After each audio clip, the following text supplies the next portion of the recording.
Bienvenue sur Info 83. Merci de nous suivre. Nous allons nous intéresser au sort d'un centre médical infantile, l'AGIO Les Oiseaux, qui se trouve à Sanary-sur-Mer, l'aide aux jeunes obèses, c'est ce que veut dire AGIO.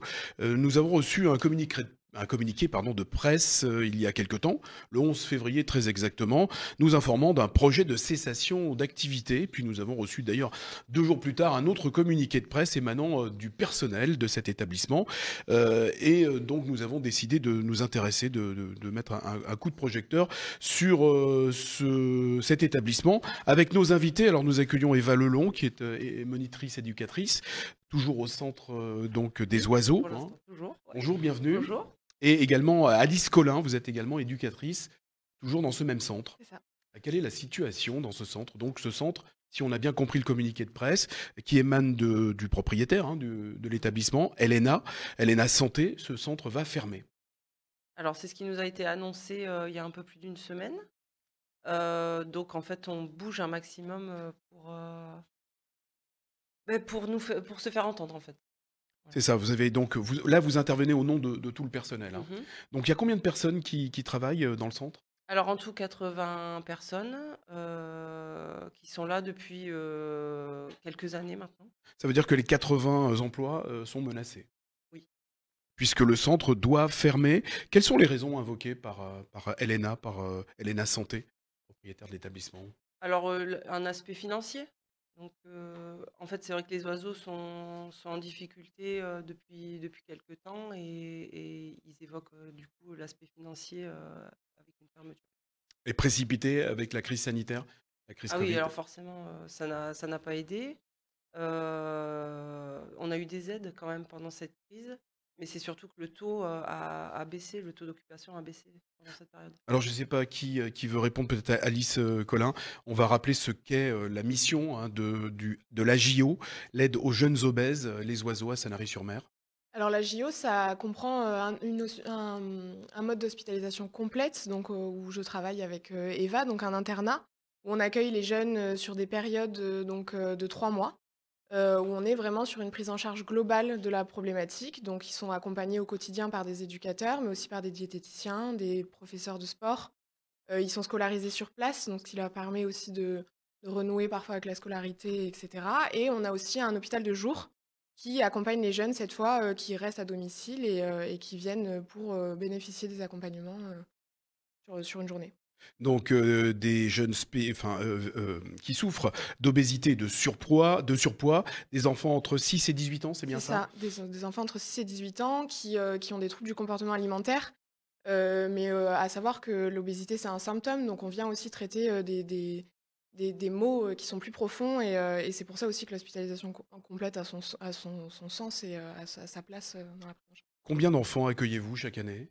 On a accueilli pendant longtemps une centaine de jeunes. Là, depuis le Covid et la crise sanitaire, on a dû diminuer pardon, nos 39 hein, à ce effectifs. jour, hein, je crois. 39 à ce jour, 50 la semaine dernière.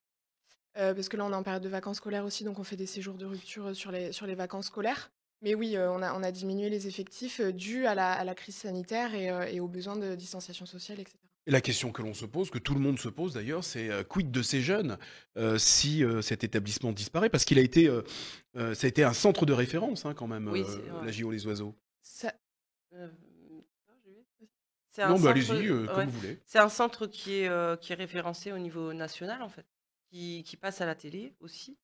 Avec des émissions assez régulières parce que ça intéresse. L'obésité, c'est quand même un problème, de société, une maladie aussi qu'on oublie souvent, hein, une maladie chronique. Donc du coup, on travaille, avec l'équipe Pluri, on travaille, beaucoup sur l'obésité, mais aussi sur le Quand vous problème dites de fond, pluri, on va préciser. pluriprofessionnel. C'est-à-dire, donc une équipe, diète, psychomote, psychologue, on a donc les médecins, infirmiers, sport, est-ce que je cite le Beaucoup nom de enfin, on a d'activités, beaucoup ouais. effectivement, ouais. d'activités, la prise en charge est assez complète et donc nous, les éducateurs, on travaille au quotidien, on travaille sur un quotidien et on repère aussi donc derrière cette obésité, un problème effectivement de codes sociaux et cetera parce qu'ils arrivent, ils sont complètement abîmés, ils sont, voire parfois suicidaires. et reclus de la société, en fait. Il reste combien de temps chez vous, ces jeunes? Alors, avant, il restait en moyenne une année. L'ARS nous a demandé de modifier les prises en charge à 3 mois, renouvelables 3 mois. Donc, c'est ce qu'on fait. On reprend toutes les recommandations de l'ARS. Et donc, on est dans ce système de jeunes qui viennent 3 mois, qui repartent chez eux pour un peu voir comment ça se passe et s'il faut, ils reviennent. Donc, voilà, on essaye de répondre au maximum aux recommandations de l'ARS. Avec un personnel donc investi au point donc de vouloir continuer l'aventure. Alors, Helena Santé dit moins 40% entre 2017 et 2019, diminution du taux d'occupation, baisse du chiffre d'affaires, bref, pour légitimer la fermeture de ce centre. Et vous vous dites non, ce centre peut Non, vivre. parce que nous, on est sur le terrain et qu'on sauve des jeunes, en fait, clairement. On les sauve. Donc, ça veut dire que si on ferme, on a des jeunes qui n'auront plus personne, en fait. Donc, nous, c'est ce qu'on défend. Alors, effectivement, il y a ce côté financier. Bon, nous, ça nous dépasse complètement. Après, donc, Elena a fait les choix qu'il fait.